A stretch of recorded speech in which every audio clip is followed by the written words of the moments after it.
So everybody understands in this room that food and water are the main necessities to life, and it's easy for us to understand here on Earth because it's at our fingertips 24/7. Food and water is always here. But that's not always the case for every country.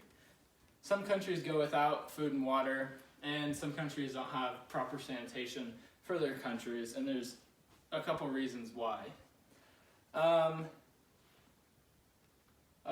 The places where people are most in need are developing countries. The reason that people have these problems in developing countries is one main point is education.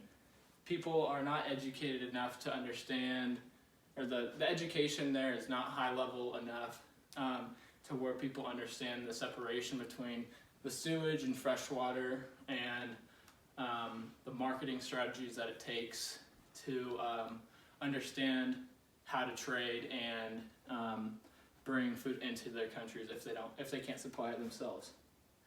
The next reason is their poor infrastructure. Here in America, it's really easy for us to go put our garbage in the garbage can, and then the garbage truck comes and takes it away to the dump.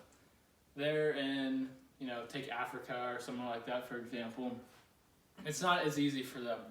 They don't have somebody coming to their door, coming and taking their stuff. So an easy way for them to get rid of anything that they need to would be a river.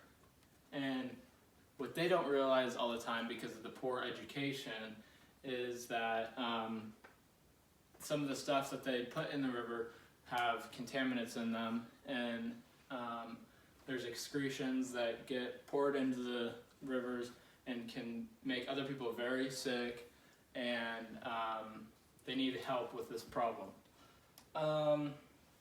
And the third reason for why they have these problems is simply just climate, and they just don't have the natural resources for these type of things. If you take Africa again, for example, the Sahara Desert, they have poor soil. The weather is not right for some crops they grow. The growing season's too short, and they don't have the climate to supply that. In other places like islands and places with not a lot of land area, they just cannot supply the high outage, the high output farming that we can in America. There's a lot of solutions. A lot of people think that they have the solution on how to end world hunger and water problems. My biggest one would be education, educating the people so then it can create a stronger government, and the government can create more jobs for the people, and they can grow together. And I think America and other countries need to step in more and more daily to help these countries, these developing countries, to get the education that they need, and then they will have a chance to supply their people and understanding marketing and other things like that. So education is one of the biggest reasons why they don't have what they have, and education can solve a lot of problems in their future. And hopefully in the next 10 to 20 years, this goal can be completed, and developing countries can have proper food and proper water that they need.